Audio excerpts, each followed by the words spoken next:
Okay, we're going to get underway. We're going to start, and it might be that some people slip down these corridors while we start, and we probably wouldn't notice. Enrique. Okay. So good evening. Welcome to the full lecture series. My name is Enrique Walker. I'm the director of the Master of Science program in Advanced Architectural Design. And it's a pleasure for me to chair this event, the conversation between Peter Eisenman and Mark Wigley on behalf of Reinhold Martin, the director of the Temple Hoyne Buell Center for the Study of American Architecture, which has been hosting this conversation series. Peter Eisenman and Mark Wigley need no introduction, nor actually does this event, already in its ninth installment. I will only say that currently Peter Eisenman is the Charles Wathme Professor in Practice at the Yale School of Architecture, and that Mark Wigley is the Dean at the Graduate School of Architecture, Planning and Preservation, Columbia University. Regarding the event, the series started in the summer of 2004, when Mark Wigley interviewed Peter Eisenman at this very place. Continued the following summer, when in turn Peter Eisenman interviewed Mark Wigley, and has since become an ongoing annual conversation, always in the summer with the exception of this one. Over the past few years, the conversations have addressed, or rather been triggered by, a term, which is partly an argument, partly a MacGuffin to keep the suspense. And the term they will address today is Wobble. I would only wish to add that it is a pleasure to welcome Peter Eisenman at the school once again, and potentially, I trust, to bring back to the fore that architecture is above all a field, and that the objects we produce, writings, drawings, projects, buildings, aim precisely at challenging and advancing the field. Welcome.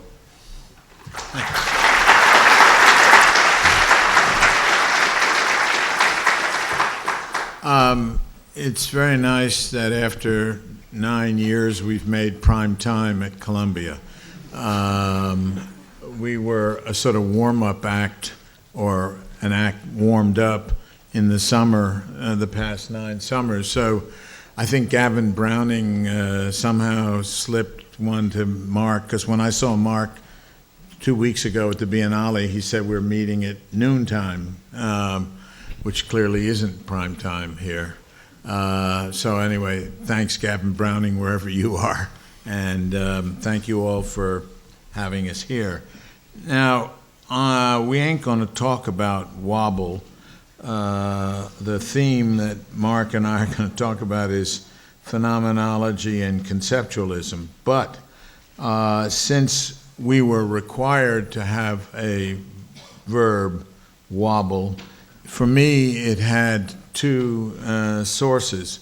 One is obvious, as my affectionate name for your dean is Wiggles, so wobble and wiggle, in case you didn't get that.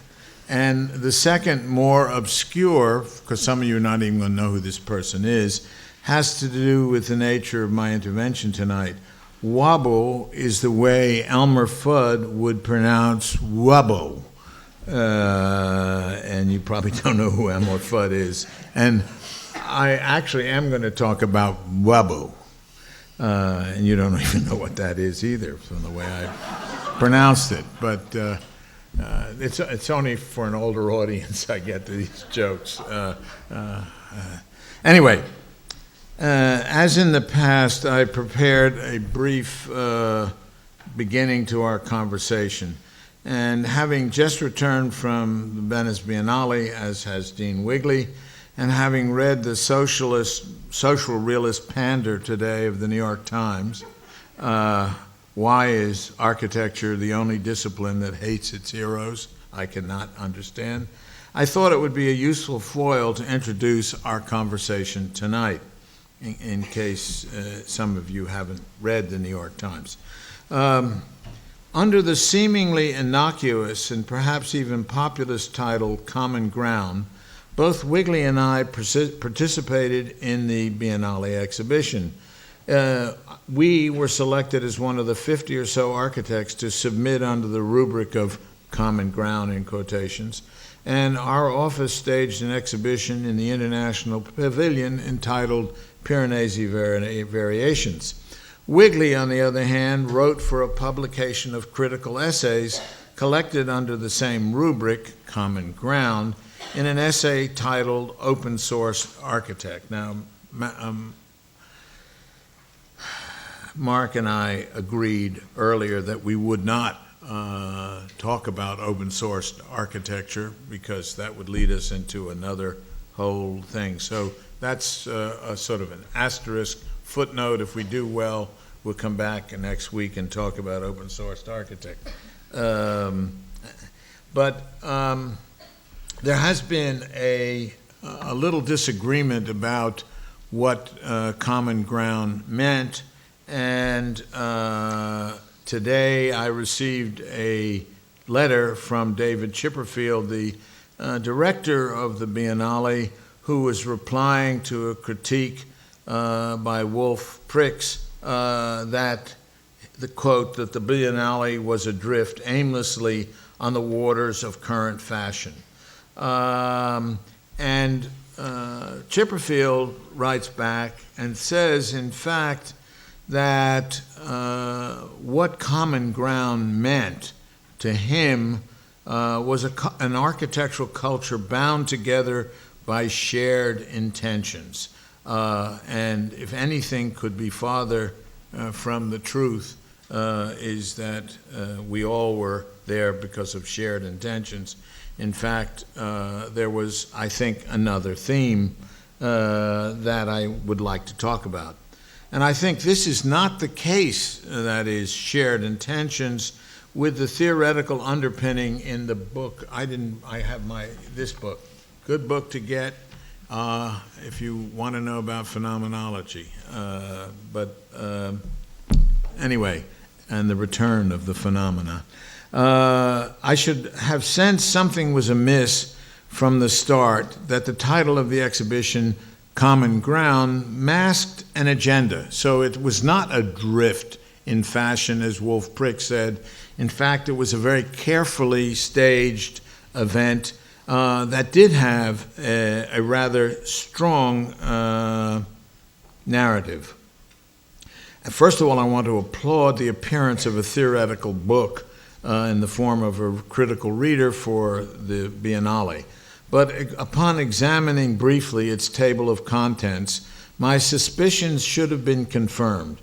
And it was only in the evening before my departure from Venice, in conversation with Richard Sennett at an elegant dinner reception honoring David Chipperfield, that I was to receive firsthand confirmation of my suspicions, later reconfirmed in the book in the short bio of Sennett, that not only was there a guiding hand at work, i.e. Sennett, but one with an agenda which Sennett, perhaps after a couple of Proseccos, was all too willing to admit. I will say nothing more about the puppeteering that went on, but Sennett is a notorious puppeteer, and I assume that, as Ricky Burdett stands as an example, also a director of the Biennale, Sennett seems to like to direct Biennales. Anyway, a look at the table of contents in this book begins with Joseph Rickwart, David Leatherbarrow, Richard Sennett, followed by Peter Carl, should have been enough for even the most casual reader. No, there was no Johanni Pallasmaa or Kenneth Frampton, but clearly this exhibition was not about the status of ground in architecture. It was not to put into question, or even quotation marks, or even under erasure, the term ground. It was merely about the real nature of ground, that is, pure presence, which is, in fact, the basis of the metaphysics of presence as it is constituted in architecture. Now, why am I concerned about a phenomenology of architecture? Why is it that, for me, the phenomenology of the ground is a concern? And one of those is that a continuing issue for architecture since the late 19th century is the lingering effects of the metaphysics of presence, one of the theoretical issues central to poststructuralism and the critique of Saussurean linguistics, and I might add a PS, central to the doctoral dissertation written by Mark Wigley. Architecture, because of its unacknowledged belief in presence, or better still, truth in presence, was cast as a central discipline in the late 80s and early 90s. So while the books of Norberg Schultz, for example, Genius Loci, toward a phenomenology of architecture, faded into a thought to be past, a new, more virulent strain, precisely because it is less easy to grasp, of phenomenology has appeared in the form of a digital phenomenology. This has been argued by Mario Carpo, who is here tonight, who was also to participate in the Biennale, in a forthcoming essay, Digital Darwinism. It is scheduled to appear in Log 26, while, in fact, the same article was rejected by the Biennale for inclusion in Common Ground Critical Reader after it had been commissioned by Chipperfield. Clearly, there was a reason for this omission. There's clearly something in the Carpo text that was found unsuitable by even Chipperfield.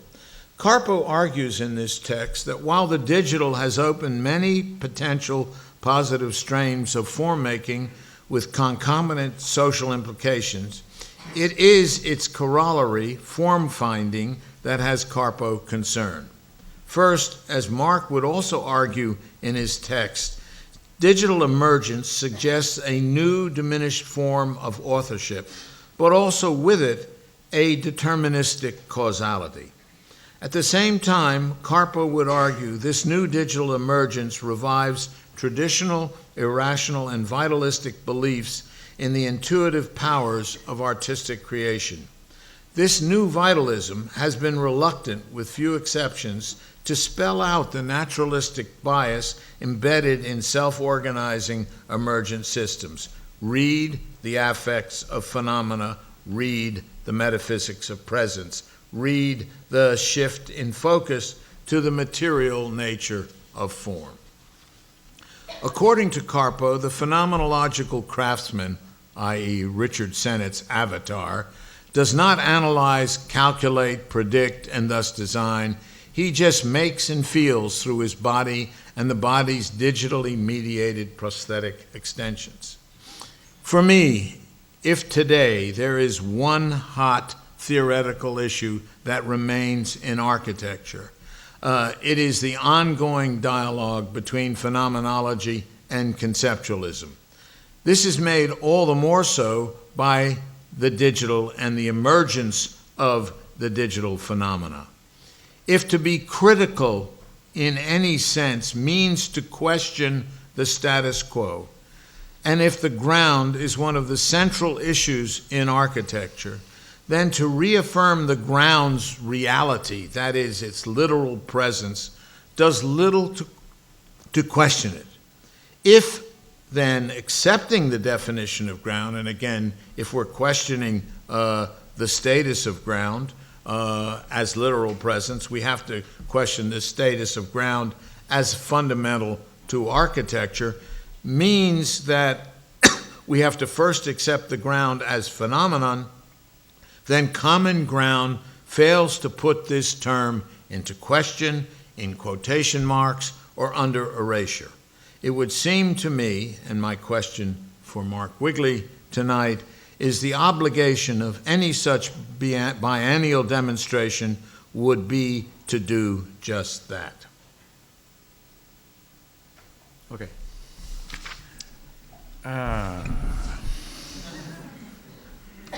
Just a few thoughts. I didn't put you under erasure. I in a way, can respond by picking up the points in reverse, maybe. Okay. I think that your hypothesis and Mario's hypothesis about the reemergence of the phenomenological narrative in people writing and working in the digital, seems to me is totally correct and important, and I think you can accumulate a lot of evidence, and people will basically, you can use their own words. You don't have to do any tricky work at all. One way of understanding that is that the concept of ground has moved into the digital. That is to say, if the ground is in a kind of formulaic definition, that upon which things stand, then in the digital paradigm, things stand on the digital in the sense of professional practice, decision making, but also, if we can say this, actual construction and so on. So, in a certain sense, it is more true to say that a building today stands on the digital platforms with which it was conceived than that it stands on the site. Or to restate that same point, that the digital platforms are the site, and buildings are literally constructed in the space of digital transactions, a version of which could be dropped onto what we used to call a site. No and less could, phenomenological. Right, and could, as it were, stand there. We could, by the way, pursue your argument one more step and say, well, we might find a kind of fully fledged metaphysics of presence in the discourse about the digital, and actually find that it's no longer so evident in the actual building. Yeah. In other words, I could drop my building onto the site out of its digital womb, and no longer have any of the affection for that object or a sense of personal, intimate contact with that object that I had when it was digital. Right. And surely for a younger generation, and it seems increasingly easier for everybody other than ourselves to be a younger generation, it's more likely that they are grounded in the digital. To give you an obvious example, I mean, kids use their iPads before the age of 2, which means that they use it as a primary interface before they use the toilet, which means that, and by the way, when they do use the toilet, probably it's some iPad app that's saying, well done, you know. And also, of course, there's live feed to the nervous parents and all that. But for that generation, input-output issues are digital first and somewhat strangely physical second. So this body and personal presence and experience that has organized the thinking of phenomenology has become extraordinarily a strange artifact. This is even before we discuss the fact that that body that they are talking about is itself now subject to all sorts of forms of digital control, including probably the conception of the child itself, which is somehow organized by analyzing the DNA to see whether or not one should allow this child to be born in the same way that one would analyze a project and say, should I build this project? So it could be that human beings are understood to be an architectural project that may or may not proceed, and parents could consider alternative potentials for this. And in that sense, people and buildings and trees have become strange objects of alienation as distinct from objects of presence, right? Yeah. So I would tend to follow that. Well, I mean, before you follow, sure. I just want to say, so far, we are on more or less the same wavelength. Right. Okay? But we are walking towards the cliff. At a diagonal, so the question is, will we fall off during 1 hour or just after half an hour? So, from this point of view, I totally am with all this form of analysis. But how to judge the meaning of all of this? Because, of course, your story is historical in another sense, which is the very specific, your specific history, right? You graduate from here, me too, of course, but you graduate from here in 1960, go to Cambridge, have finished the PhD by 63, are on your way back to Princeton already in 63, but Cambridge, the very place that you do your PhD, will then be the devil's, Mm-hmm. hornet Aye. location, because this is where Rickworth, etc., Peter Carl, etc., Gallibor Vesely. right. Go ahead. So they will have incubated their evil empire in Essex, Yeah. and then will drop in on Cambridge, your own alma mater, Yep. mistreating your mother, so to speak. It's one of the reasons I've never been back in 50 years. Never? I'm going back for my 50th reunion in October, and I have never set foot or been invited to set foot in that den since Wow. then. Wow. Okay, just so you know Wow. how strong those feelings were. Right. So for you, the return of the phenomenological impulse or narrative inside the digital is your worst nightmare, because it's like these guys are back. They're back, exactly. Um, No, I thought they were gone. No, that's absolutely true. That's what I said. The hot issue for me is, holy jeepers, they've come back. Right. It's not the Rickworths, Leather Barrows, et cetera, that have come back. It's something more virulent. Right. And so if I understand you right, you have this young generation that thinks it's so cool what they're doing, but it's obvious to you that they are the devil, and they have had this Kool-Aid that you describe, this kind of Cambridge Kool-Aid from the kind of Rickworth, Leatherbarrow, Delabore, Vesely kind of broadcast system.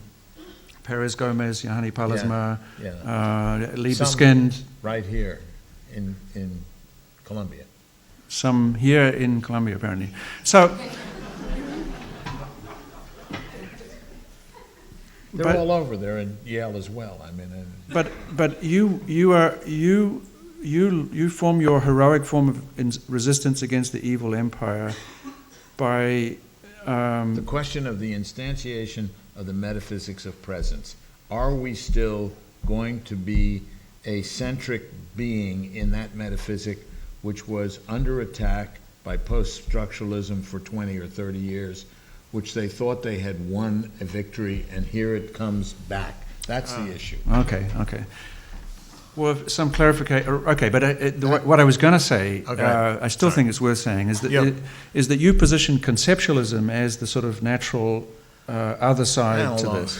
I mean, you can take right? another word. But for example, you yourself, 1970, Notes for Conceptual Architecture. Right. This has been written more or less in the moment in which they are, they're in Essex and on their way towards Cambridge, and Notes towards a Conceptual Architecture, 1970, 1971, and 1973, and like lots of versions. It's really sort of bubbling out of you, and if phenomenology is based on the phenomenon, that is to say, that which appears, and involves a bracketing out of what we would say today theory.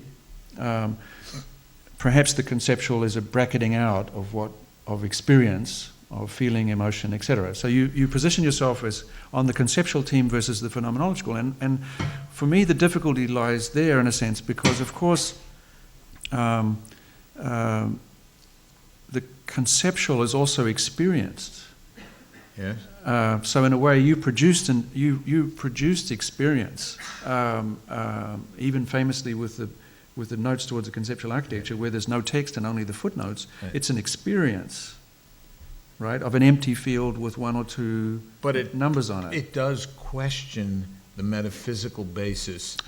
That's all. It puts under question. I didn't say it erases. No, but just the paradox is, of course, that the conceptual position generates and depends on experience. And the reverse is also true. Phenomenology is a concept. It is a theory. So no matter, it's one of the most influential theories there has ever been. So its claim to ultimately want to bracket out theory is disingenuous to the extent that it is itself the very thing. And likewise, the conceptual side is disingenuous to the extent that it also generates experiences.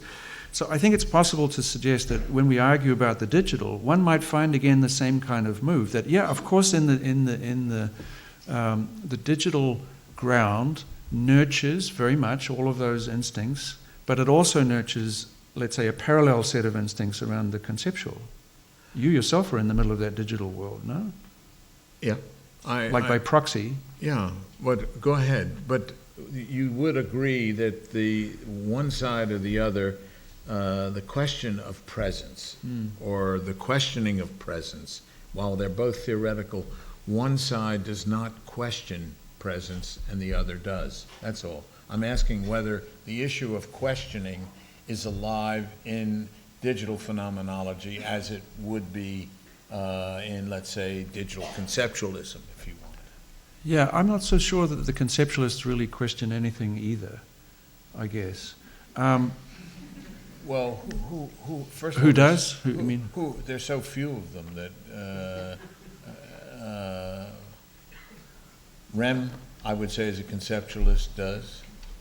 Right, but I wouldn't say digital. No, not digital. Old-fashioned conceptualist. Yeah. Yeah.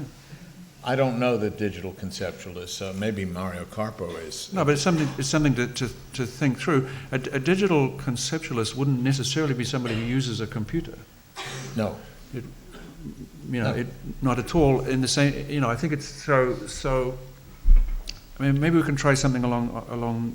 See, Greg Lynn is doing an exhibition on the origins of the, let's say, parametric, the idea of primitives in architecture.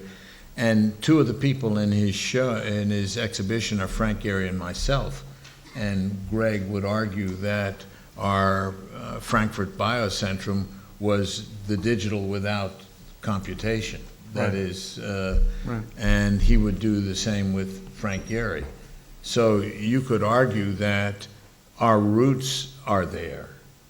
I mean, we were doing computer work before we had computers. Well, I think, and I'm sure Mario would agree. I mean, the digital is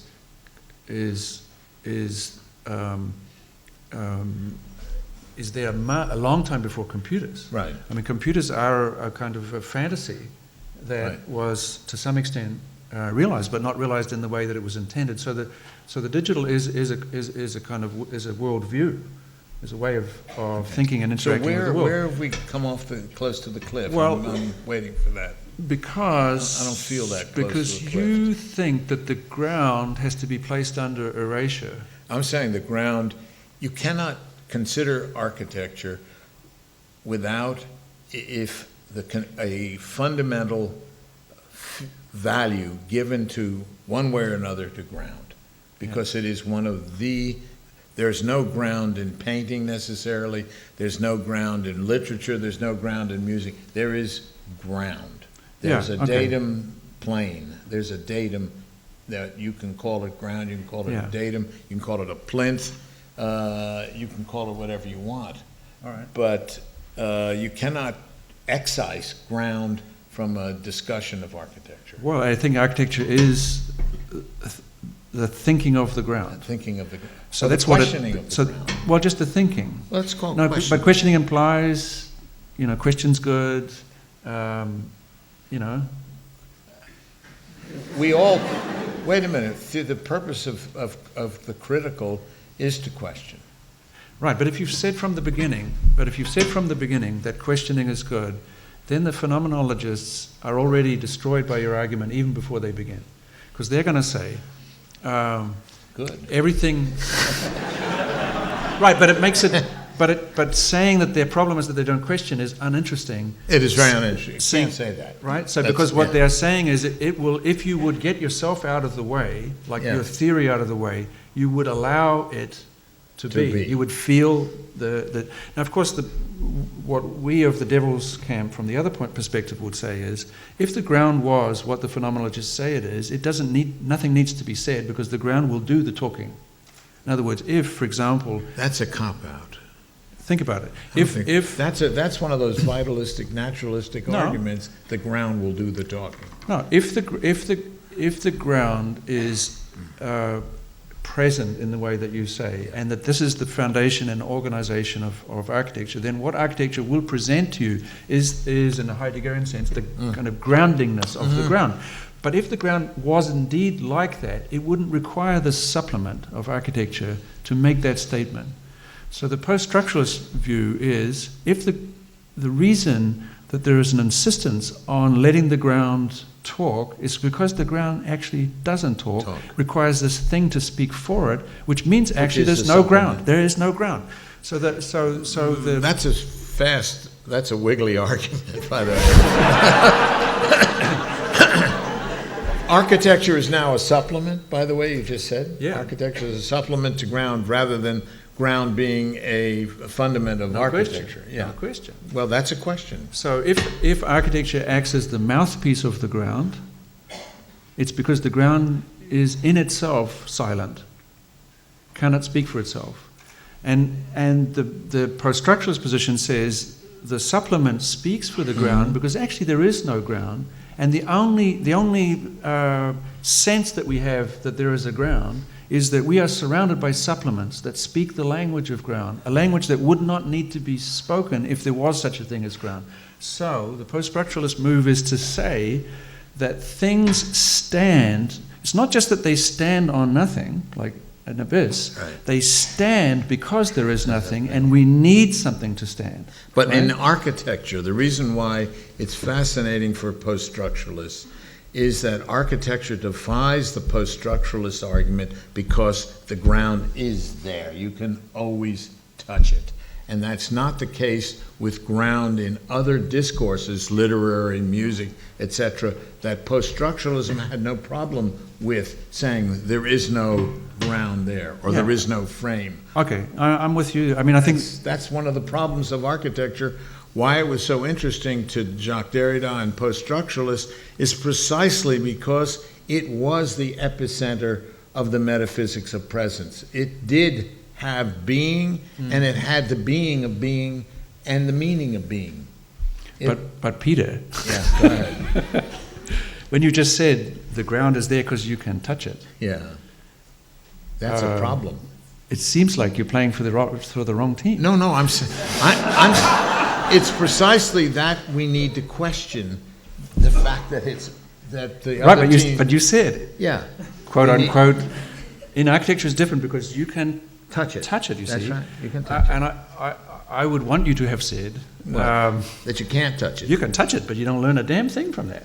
I'm not so certain. I can touch the ground, but I cannot know what makes the ground a ground by touching it. I wish that all these people in this audience believed what you're saying. If we could get them to go and vote for you rather than me, I would be really happy.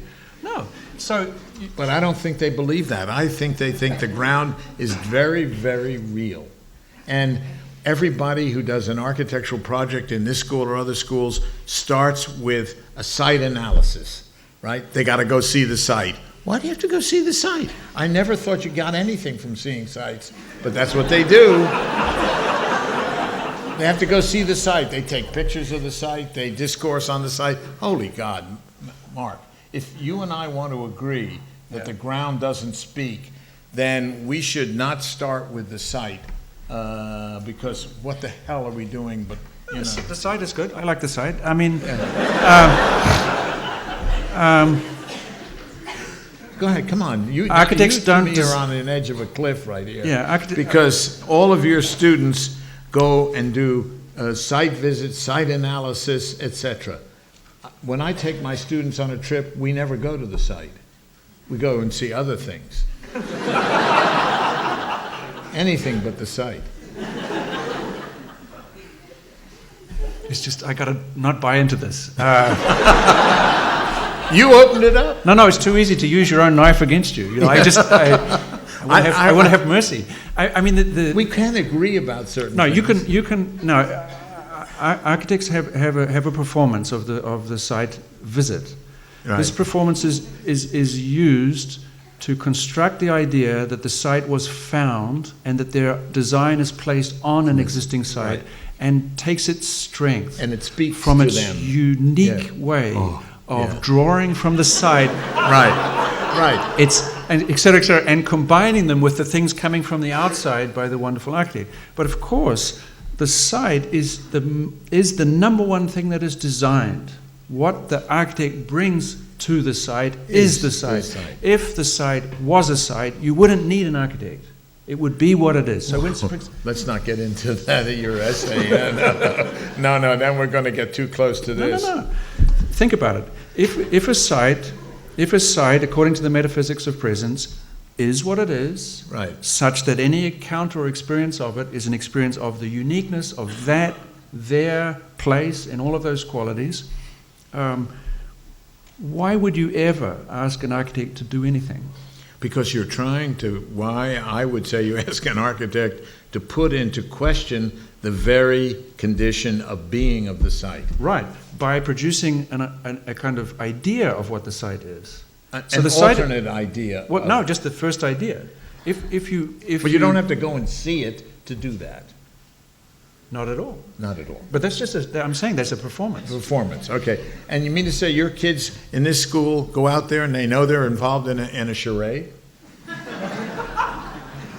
No, if These students, they think that they all do that, this is just a charade. That's because we're paying a lot of money here. We don't really need to do that. No. It sounds to me like you're worried that if your students would actually go to the site, And actually they would be affected by it. No, not Yes. at all. Yes. You're saying they should go like everywhere except the site. So the question is what? En passant, they go to the site. But the question is, what about the site worries you that it might contaminate your students with its metaphysics of presence that you don't believe in? Oh, I do believe. Oh, no. It's part, I've said, the basis of the metaphysics of presence in architecture starts from the ground. Yeah, see, you're a real believer. So the reason you hate these guys is that your starting point is the same. Like you do believe in the ground, and you do believe in the site. I see. And then you split. And you so believe it that were your students to go to the site, they could be, as it were, taught by the site rather than you. Well, that would be a challenge. Right? Yeah. So I think, and you are, if we have to identify an architect that has demonstrated clearly what architects are trained to do and do well, which is to produce a site and to give people a theory of what a site could be, it's you. But I mean, look at all your projects. You generally forget to put a building there.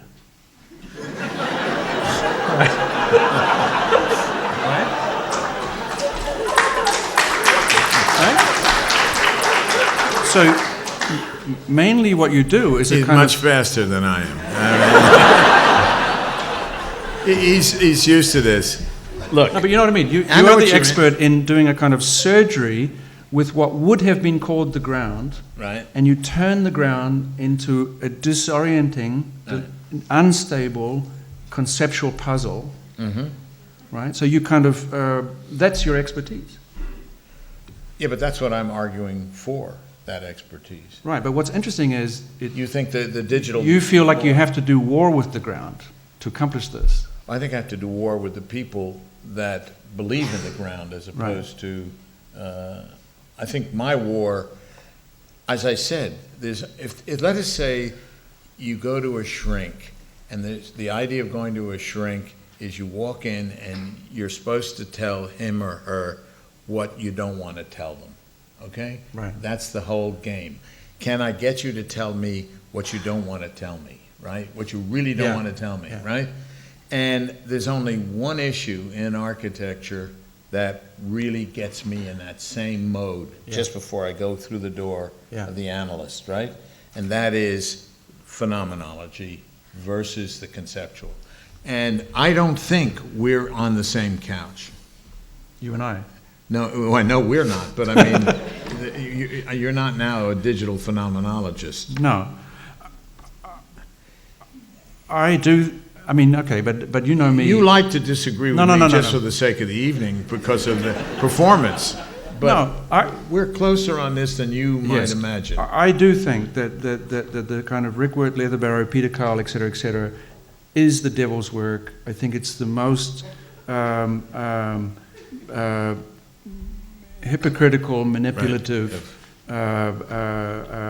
dimension of our discourse, it has offered very, very little other than a kind of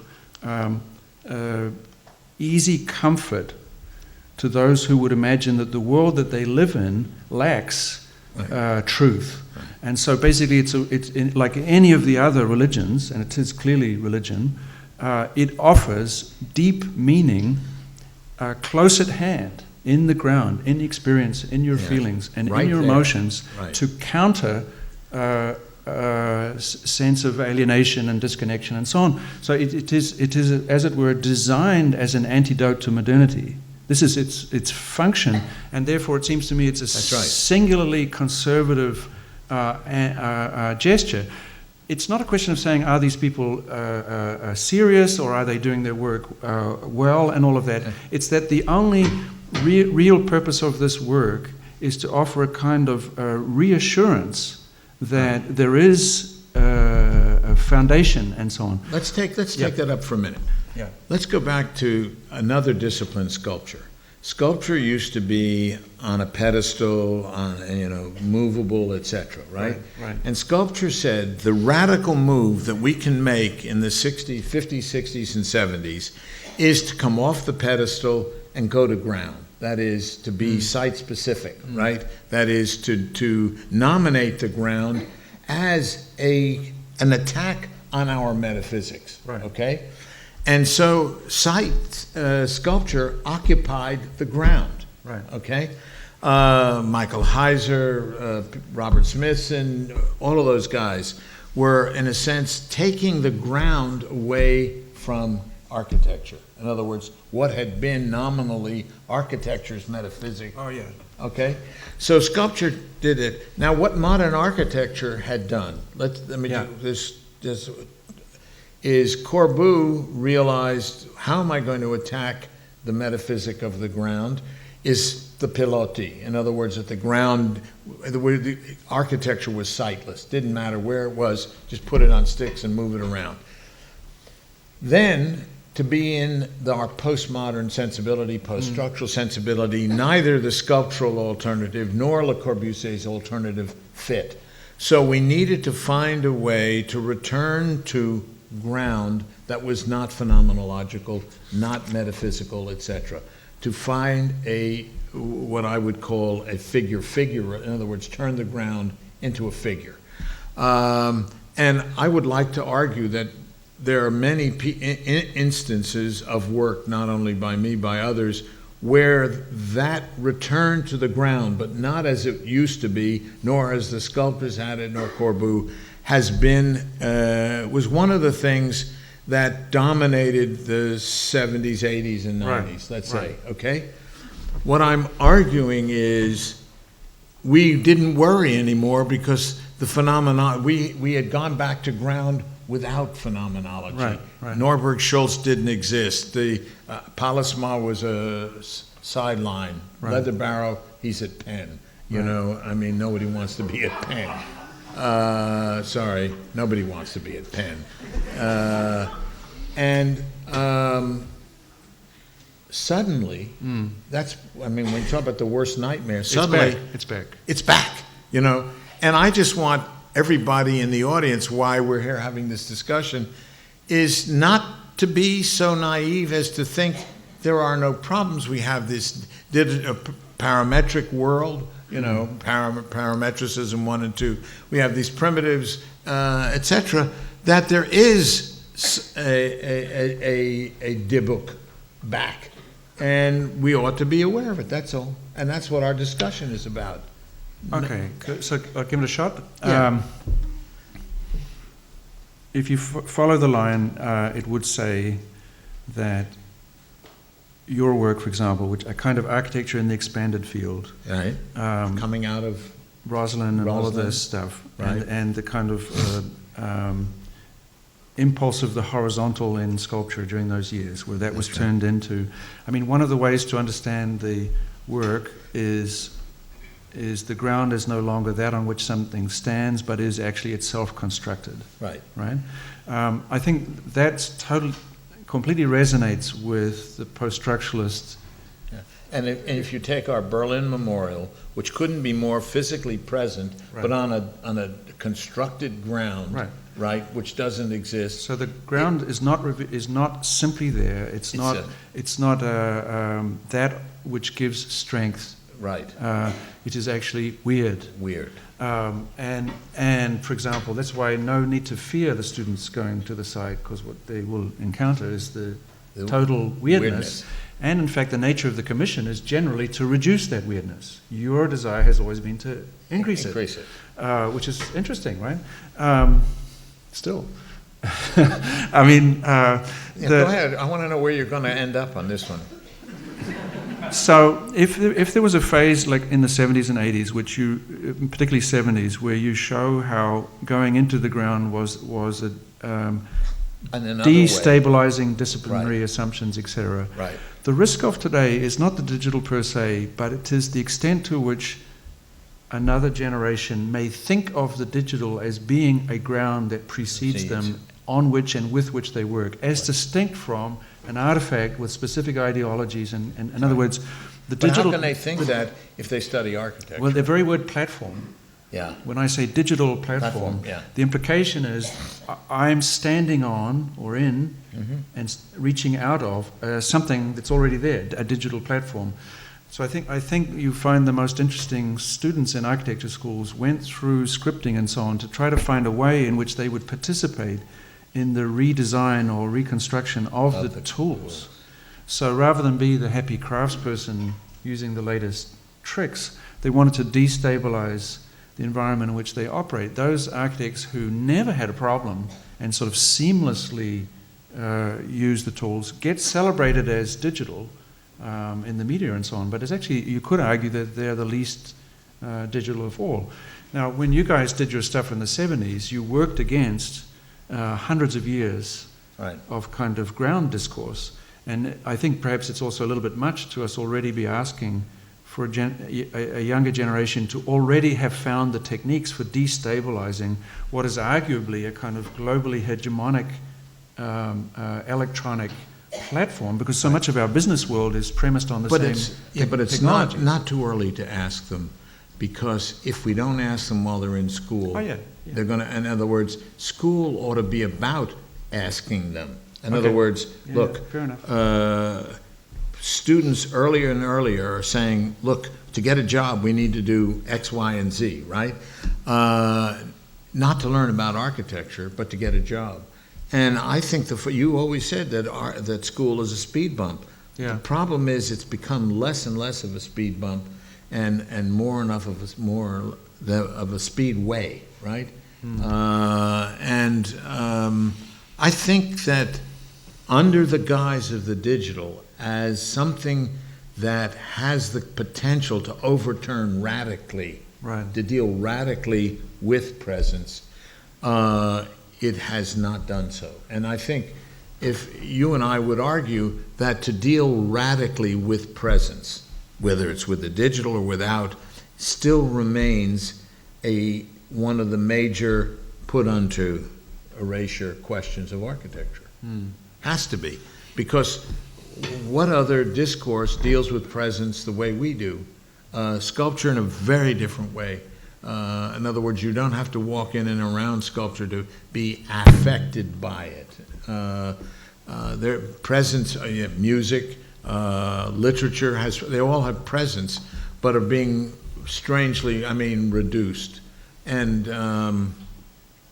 I think that one of the great books that I read this summer, which puts into question these issues, is Michel Houellebecq's Map in the Territory, which is a fantastic book, especially for an architect. And all architects in this room ought to read The Map in the Territory, because it questions, what do we mean by map?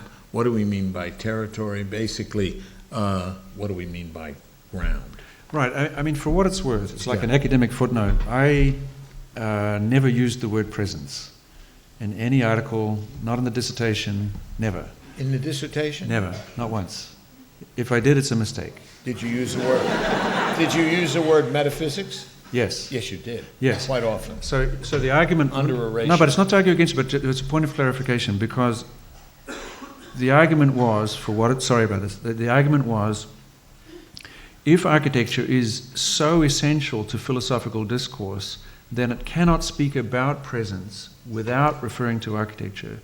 Then, especially from the side of the architectural discipline, we don't need to invoke the word presence. We need to stay close to architecture itself, right? To say ground, structure, foundation. You're arguing that as long as we speak of metaphysics, we are already speaking of presence. Right. So if philosophers can only communicate the concept of presence by using architecture, then let's just talk about architecture then, because the rest will flow. That was my idea. Okay. So I think, for example, whenever you say presence, the audience is like, I assume, going like, maybe I got it.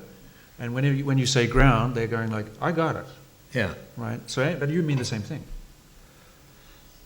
I don't want to get hoisted on that. I may not tricky. Not tricky, because you were asking me when we were up in our little green room before. You were saying, "Is that a trick question?" And I always worry that you think I'm going to ask you a trick question when you're the master of the trick question. No, but if anyway, shouldn't we open to? Yeah, we should. Because we're going to get into such a sophistic argument that nobody will understand if we go off the subject.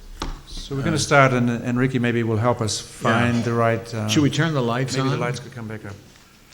You want to turn the lights on so we can see the audience? I think they're here. If you don't ask questions, we're going to go right back into it. Yeah. Don't want to hear any more of the junk we're talking about. Got to be questions. Shoot.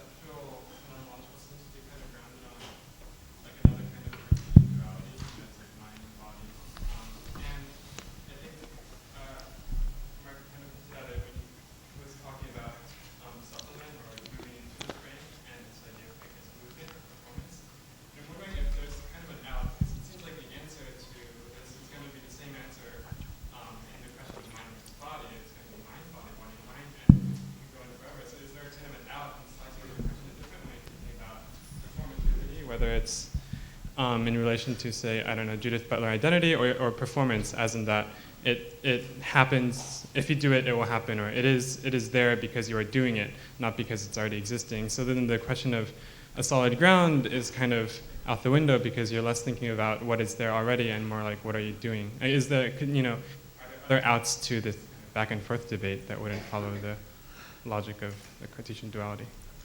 Well, I mean, maybe Mark wants to answer. I just wanted to say, as a avid Kool-Aid drinker of post-structuralist thought, the idea of dialectics is problematic because it leads to some sort of synthesis. Yet we are in architecture trapped by inside, outside, right side up, upside down, figure, ground. We can't help certain, there is an inside and an outside to what we do. There are inside corners and outside corners. And I don't see it as running into closure. I put the term conceptual against phenomenological because it is not a dialectical opposite. It's some skewed other. What I really was here, I don't want to even call it conceptual if you want. Some people used to call it abstract. Some people call it formal. Some people call it whatever.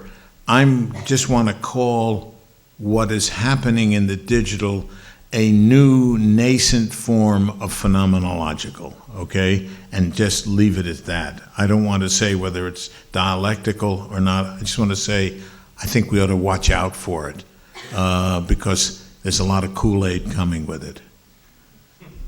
So, and I would say Peter never met a duality he didn't like, but he immediately flips both sides and spins it around. I mean, article after article always begins like there are two kinds of chicken, and then before you know it, right, you don't know what's going on. You don't have so chicken. So And of course, post-structuralism thinking would say that the West has organized its thought in these kind of dualities.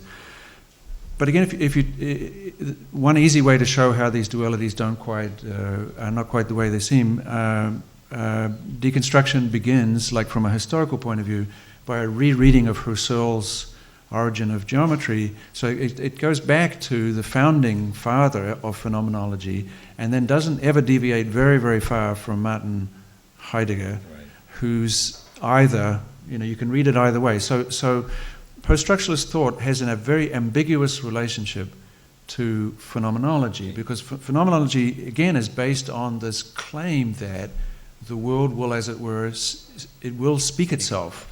And if you would just allow yourself to experience that, you would have an experience, something like what used to be thought of as the truth. The post-structuralist acts naive and says, oh, great, and tries to enact this mode of thinking, and then keeps noticing that actually it doesn't speak, doesn't say as itself. I mean, it's suddenly the very idea of bracketing theory out seems like the most artificial form of behavior possibly. It seems inhuman, not normal, so basically the philosophy of experience, were it to be true, you wouldn't need a philosophy of experience, right? If experience is that which experienced, as it were, as you say, in action, you wouldn't need a theory about it. You just smile to your friends because you'd be busy having these experiences. So experience is whatever experience might be turned into theory.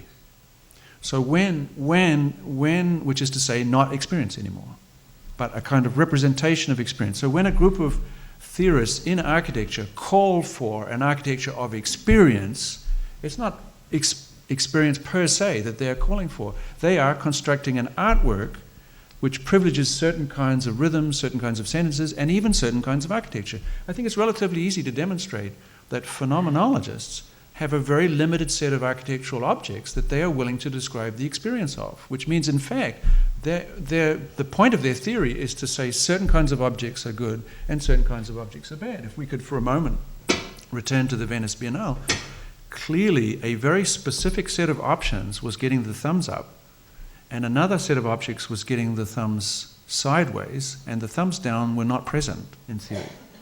And thumbs up is primarily European cities, a very specific set of architects, a huge emphasis on the facade. So you can say the facade of European cities, but primarily by Swiss-trained or training architects. So if I remove from that exhibition facades, there's a huge amount gone. And then I say Swiss, it's back to 1980. Europe, and you're down to almost nothing. So basically, if Peter's right, which he is, that that the show is used to launch a revival of a particular phenomenological approach, that approach is seen to be unambiguously tied to a specific set of facades in a specific country, surrounded by theories by a very specific generation from a particular school, the ETH, right?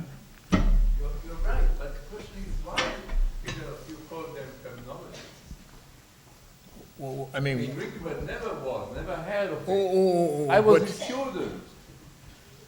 All the people that you counted, I agree with you that they are really. Rickert was the father of Dalibor, of Peter Carl. Listen, Dalibor is not a phenomenologist. Right. He might make claims. But Right. phenomenology, None of them are. As you know so well, Yeah.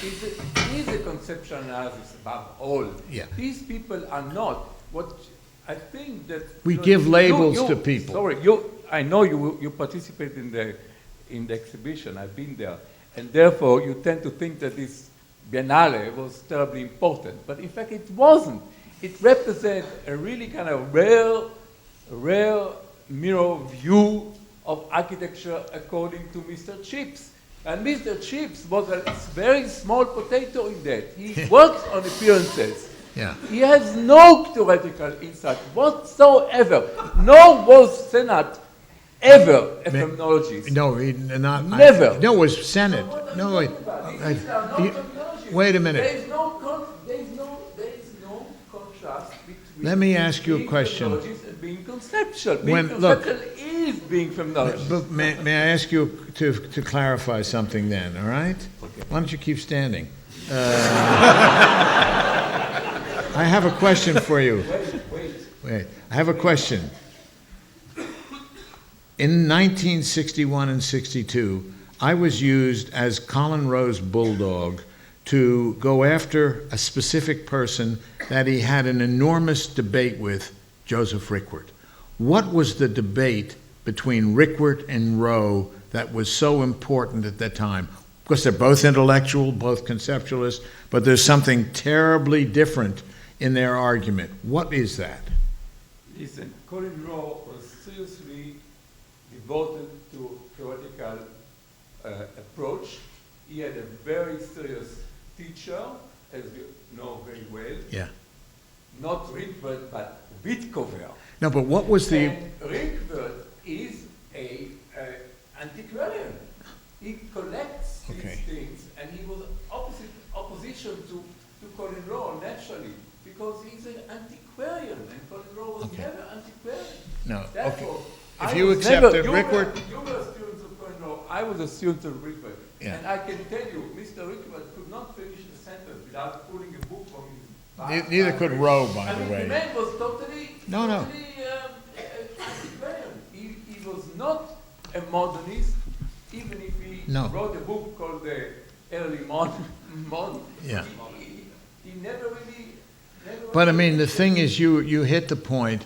Piranesi said in the late 18th century that the great difference between the Enlightenment and humanism was the difference between the antiquarian and the archaeologist. And I would argue, forget phenomenology for a minute, Rickwert, by your admission, is an antiquarian. Colin Rowe was an archaeologist. And there is an enormous difference. Okay, moving on. Is this on or sideways? Dan.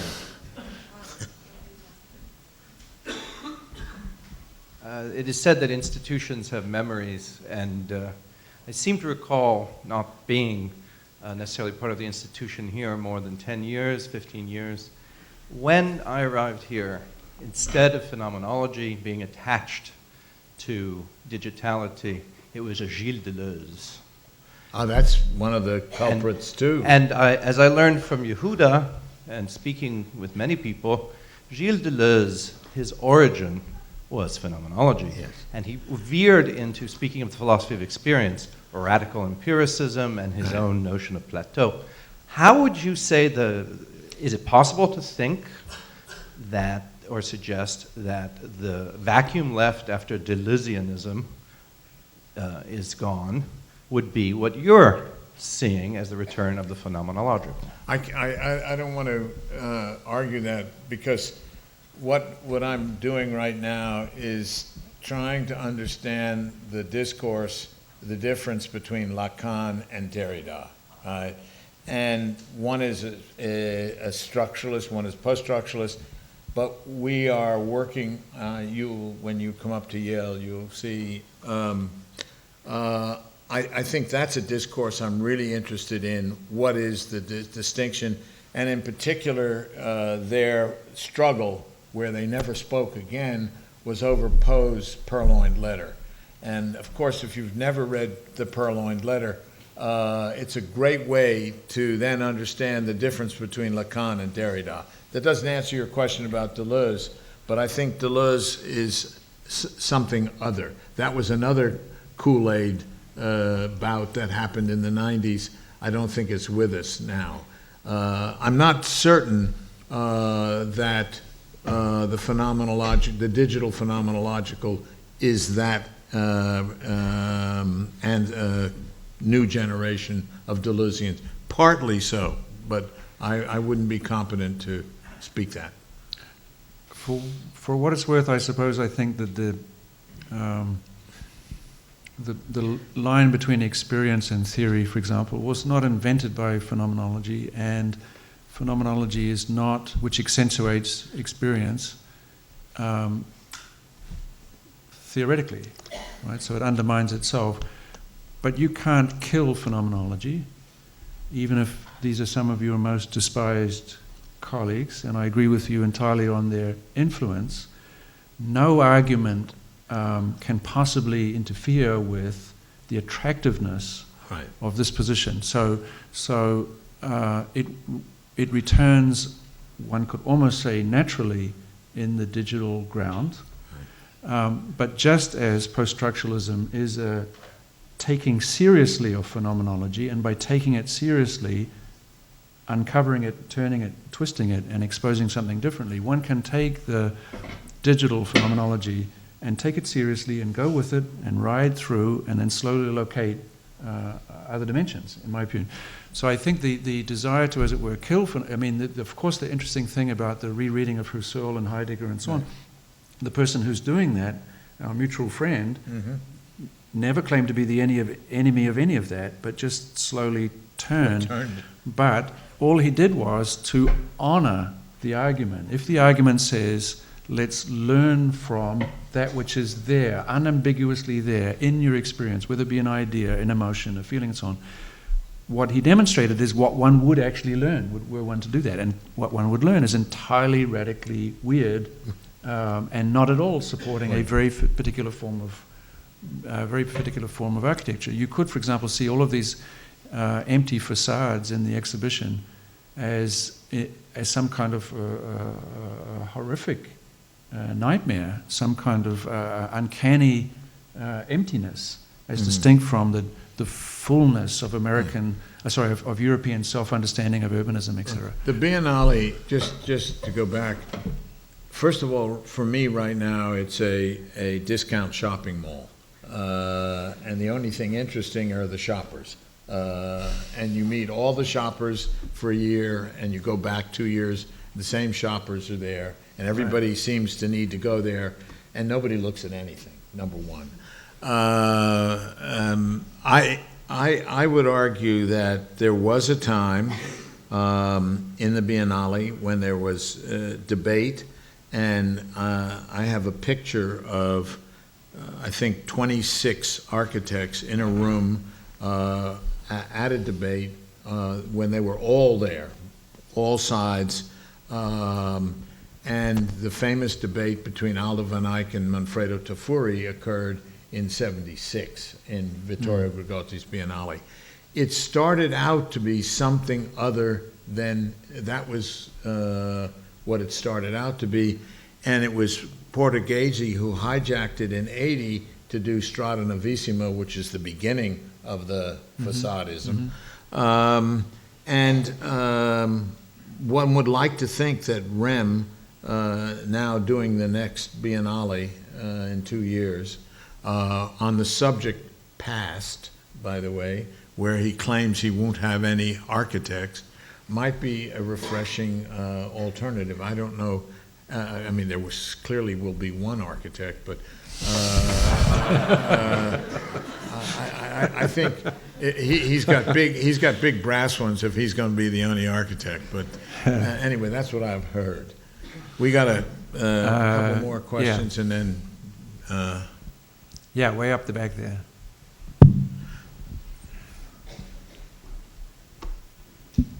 So I don't claim to know like half the people you guys are referring to, but as I understand, the argument is that Peter is claiming that the digital is phenomenological, and as No, it's been hijacked by that it's not of its nature phenomenological. So like by that, do you mean like we are too easily swayed by renderings and like pretty pictures and the tendency of parametrics to sort of like design itself? No.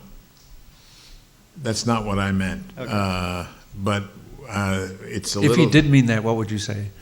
Well, I mean, I thought like, at least from my very primitive understanding right now, is that for me, going to the site and the ground is a lot more phenomenological in that I react to visual stimuli from the ground. And like I react to that, rather the digital gives me a plain, like a completely blank sort of working space where I have to define like every move I make, as opposed to, well, there's trees there, so I want a view there. Like it's almost, I find reality a lot more phenomenological and the digital a lot more conceptual.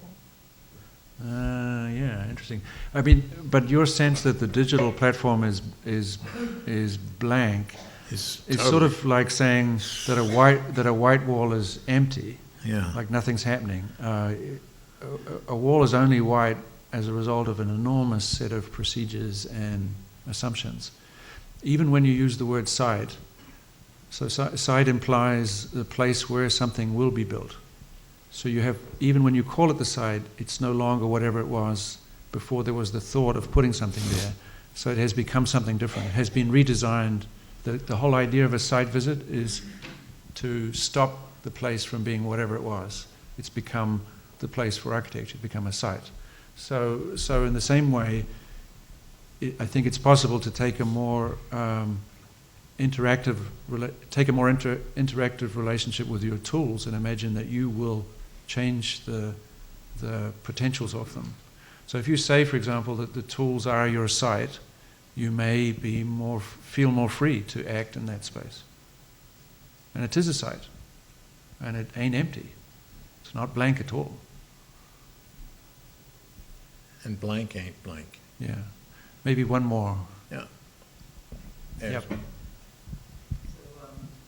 maybe this is a follow-up on Dan's question, but I'm wondering if the school, the trajectory phenomenologists that you refer to, are they capitalizing on that tendency to have that emotional reaction, to engage with the sort of... I would argue, yes, they are Right. capitalizing on that reaction. So then, from there, perhaps one of the outs that becomes available is that critical engagement with emotion, the body, these dirty, grubby, desire-filled, whatever it is that undergirds that tendency to accept and give in to those sort of influences, the critical, scientific, theoretical understanding of those possibilities and what they do to us as architects, what we, why a name like REM or a name like Chipperfield generates reactions outside of just the cultural milieu that it creates, but also the historical and embodied conditions that that discourse entails. I wonder if that's... But I think, I don't disagree with the proposal, but that's not a proposal that a practicing architect would I mean, I'm working on my project.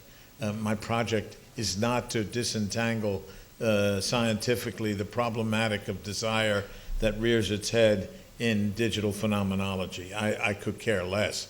Ultimately, it doesn't affect my work. What only affects my work is when the outside world closes in on me in those kinds of, and I don't care why it does it. But that's an interesting, I think your argument, sure, why not? I think you should go and do that. But I want to You're work. reading Lacan and you're talking about this right now, right? So there's Yeah. clearly a relationship there. No, but I honestly, you come up here, this is the 9th session. I have to find something that Mark and I can talk about. He needs to find something. We have to have a performance here. I can promise you that's not what I'm working on in my theoretical work. I'm working on something far more obscure, Palladio, okay, or Piranesi, okay? You certainly wouldn't want me to come here and talk about Palladio or Piranesi, but that's what I'm working on outside of my real work, in other words, my intellectual work.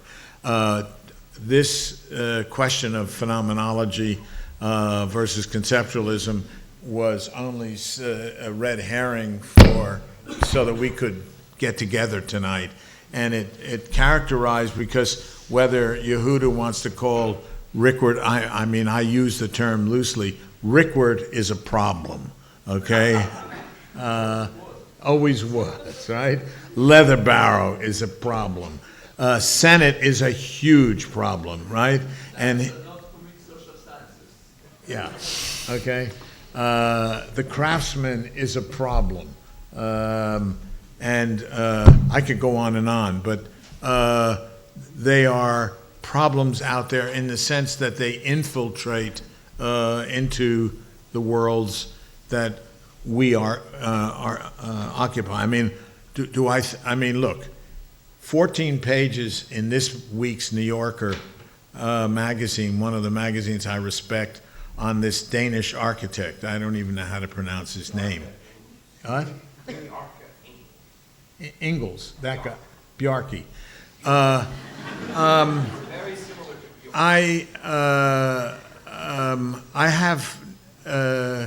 don't know how that happens. I don't know what he stands for. I don't know, he stands for his media, I guess. It's far more insidious. No phenomenologist would ever have 14 pages in the New Yorker, I can tell you that. Leatherbauer, Rickard, etc. But Bjarke Ingels does. That's more of a problem. And another problem is the social critic Michael Kimmelman today in the New York Times, who knows very little about architecture, was taken off the art beat because he couldn't do that, and now he's beating up on sort of hero architects. I only know that. I don't read Michael Kimmelman, but I have something on the internet that when I appear in an article, it comes up on my screen, doink, right? And today I was on Michael Kimmelman's hit list. I've been on his hit list forever. So, go But read. interestingly, his complaint about the exhibition is really close to yours. It is. If you just accept, his punchline is different. In other words, the analysis of what's wrong with the show, Yeah. you're very close to it, but almost from, in a way, the opposite end. So, of course, he wants to come to the end of the article to go to the common ground as a political, Right. as a political. I wouldn't disagree with that. And you prefer the end of all stories to be the common ground. That is to say, architecture as a discipline, Yeah. and what the discipline is working on. So along the way, you both open up a machine gun on the exhibition. Right. And then you diverge at the last minutes to sort of you rushing towards, Piranesi and the reflection of the discipline upon itself, and him to the Caracas Tea house. cafeteria. But in the end, you have, as it were, a common enemy. And I think the as you know, I think of architecture as a discourse of a single studio with every architect in the world in that studio, and every dead architect being probably the most vocal members of this community. But what's common is not the ground. The question of the ground is common, and the disagreements are very strong, and that's what keeps this studio going. If I understand your kind of implied challenge to me, it's something like, I see the enemy again in two forms: the real people, the same ones, the exact ones, chapter 1, chapter 2, chapter 3, and then the people that have somehow been infected by them without knowing it, this young, non-critical, super happy, Right. People having a lot of like supreme digital experiences, and even sometimes theorizing that experience as the experience of a kind of new kind of biology and a new kind of vitalism and a new kind of presence and all New that. kind of Kool-Aid. And if I understand your question to me, it's like, since we have this common enemy, like this phenomenological hypocrisy, which travels in the guise of wisdom, but is relentlessly cynical, I think, in its motivation and in its approaches, because it excludes so many of the very experiences that it would claim to value. Your question to me is something like, but why don't you feel the desire to kill them? Which is what, Mark, I think you would have done in the 80s. Which is what you would have done in the 80s. Which is what you think I would have done. And I think my answer is because you were a killer in the 80s. Yeah. A highly trained killer. So I think after a number of assassinations, my You got tired of that. No, my conclusion is you can't. I mean, the first chapter of the dissertation. Yeah. Right. Right. So the vicious assassination through close argument Right. and multiple footnotes doesn't really matter, because in the end, demonstrating that. Oh, you can't say it doesn't matter. It Well, did matter. it matters, but it doesn't. If it doesn't, you can't kill phenomenology. You yourself have demonstrated that you're And a you can't- card-carrying phenomenologist in this room. When you touch the ground, when you don't want your kids to visit the site. In other words, these are thoughts that there would be something before us which would be more stable than us. And that this is something. This is you can't meet anyone that doesn't have that I view. didn't say you. You know what? I agree. You can't kill them because they keep coming back in a different mode of virus. Let's say. Right. And when the doctors, but doctors still try and wipe out disease, don't they? I mean, that's what doctors are doing. So I mean, they still try, but they're never going to do that. But mean, I you think there's know. not a cure. But your metaphor Because is you great. realize- Your metaphor is great because, of course, the vaccine works by giving you a dose Right, but of, then- of the thing, and then you develop antibodies. So if you Right. want to develop antibodies, if you want to develop antibodies to the phenomenological turn in the digital world, you can only get there, I would say, like with the vaccine, by going through the turn. You can't just denounce it. No. You asked this really brilliant question. Why did this guy get 17 pages in the New Yorker? Right.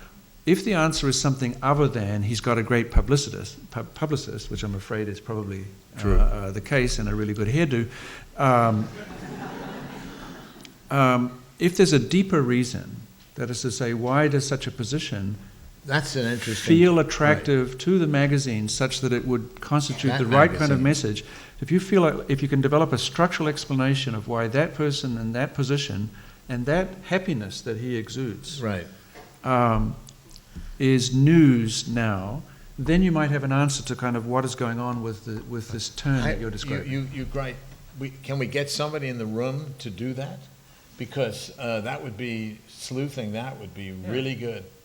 I haven't got the patience to do that. I can't even read the 14 pages. All You right. know, I got choked on the first. But we have one last message, right? We still have something else to read here to the students, right? And it's called The Open Sourced Architect. I don't know if it's the open source architect. I mean, you got it as an ED there, but we would really need to talk about. All right, so That's the next one. to be continued, we'll talk about that essay and we'll talk about your Piranesi installation in the exhibition at the same time. Okay, that's Okay. good. Thank you. I just want to say Peter turned 80 years old recently. There's very little evidence of that fact other than his death wish upon people who have more or less the same age.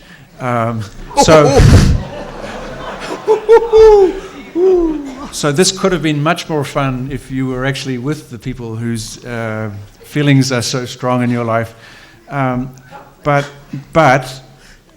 it really is the case that you remain a teacher in the field through this absolutely relentless demand that the next generation not be boring and not make the mistakes that you feel like you've devoted a lot of your life to making. countering and making.